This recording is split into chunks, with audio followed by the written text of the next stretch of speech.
2025 December 9. അപ്പോൾ ഇന്ന് തദ്ദേശ തിരഞ്ഞെടുപ്പ്. അപ്പോൾ ഏതൊരു വ്യക്തിയുടെയും മൗലിക അവകാശമാണ് ഈ വോട്ട് എന്നത്. അതുകൊണ്ട് തന്നെ നമ്മൾ രാവിലെ കുളിച്ച് നനച്ച് ഫ്രഷായിട്ട് വോട്ട് ചെയ്യാൻ പോവുകയാണ്. നമ്മൾ വോട്ട് ചെയ്ത് വിജയിപ്പിക്കുന്ന ആൾക്കാരാണ് നമ്മുടെ നാടിന് ഓരോ വികസനങ്ങൾ കൊണ്ടുവരുന്നത്. അപ്പോൾ നമ്മുടെ നാടിന് വേണ്ടി നമുക്കൊരു വോട്ട് ചെയ്യണ്ടേ? പോയിട്ട് വരാം. വോട്ട് ചെയ്യാൻ വെറുതെ പോയിട്ട് കാര്യമില്ലല്ലോ, നമ്മുടെ ഒരു ഐഡൻറ്റിറ്റി അവിടെ കാണിക്കണ്ടായോ. അതുകൊണ്ട് ID കാർഡ് എടുത്തിട്ടുണ്ട്, നേരെ പോയി വോട്ട് ചെയ്യാം.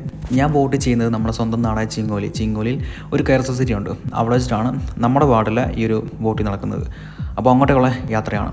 പിന്നെ ചില ആൾക്കാർക്ക് ഇങ്ങനെ ചിന്തിക്കാം, ഈ വോട്ട് എന്നത് എനിക്ക് മാത്രമുള്ള കാര്യമല്ല, എല്ലാവർക്കും ഉള്ളതാണ്. പിന്നെ ഞാൻ എന്തിനാ ഇങ്ങനെ വീഡിയോ ഒക്കെ എടുക്കുന്നതെന്ന്. അത്യാവശ്യം കുറച്ചൊക്കെ വീഡിയോ ഒക്കെ എപ്പോഴും ചെയ്യുന്നതല്ലേ, അതുകൊണ്ട് ചെയ്യുന്നതാണ് കേട്ടോ. കാണുന്നവർക്ക് കാണാം, വേണ്ടവർക്ക് സ്കിപ്പ് ചെയ്യാം. ഇലക്ഷൻ ആയതുകൊണ്ട് റോഡിലേക്കുള്ള വ്യൂ കാണാൻ നല്ല ഭംഗിയാണ്. അവിടെ ഇവിടെയെല്ലാം ഓരോ പാർട്ടിക്കാരുടെ കൊടികളും അതേ സ്ഥാനാർത്ഥികളുടെ ഫ്ലെക്സുകൾ പോസ്റ്ററുകളൊക്കെ നിറച്ചിട്ടുണ്ട്. പിന്നെ അവിടെ ഇവിടെയൊക്കെ ആയിട്ട് ഒരുപാട് ബൂത്തുകൾ, ഇപ്പം ഓരോ പാർട്ടിക്കാരുടെ ബൂത്തുകളും ഒക്കെ ഉണ്ട് അവിടെ. അപ്പോൾ എന്തായാലും നമുക്ക് നേരെ പോയി വോട്ട് ചെയ്യാം. ഇതാണ് നമ്മുടെ സൊസൈറ്റി. എന്തായാലും വലിയ തിരക്കില്ലാന്നൊരു കുഴപ്പമില്ലായിരുന്നു. പിന്നെ വെറുതെ കയറാൻ പറ്റില്ലല്ലോ, നമ്മൾ ID കാർഡിനൊപ്പം തന്നെ ഈ ഒരു സ്ലിപ്പ് വരെ കാണിക്കണം, എങ്കിൽ മാത്രം നമുക്ക് വോട്ട് ചെയ്യാൻ സാധിക്കുകയുള്ളൂ. എനിക്ക് തോന്നുന്നു രാവിലെ ആയതുകൊണ്ടാണ് അധികം ആളില്ലാന്ന് തോന്നുന്നു. പക്ഷെ എന്നിരുന്നാൽ പോലും രാവിലെ ആൾക്കാർ കാണേണ്ടതാണ്. പക്ഷേ ആൾക്കാർ പയ്യെ വരുന്നുണ്ട്.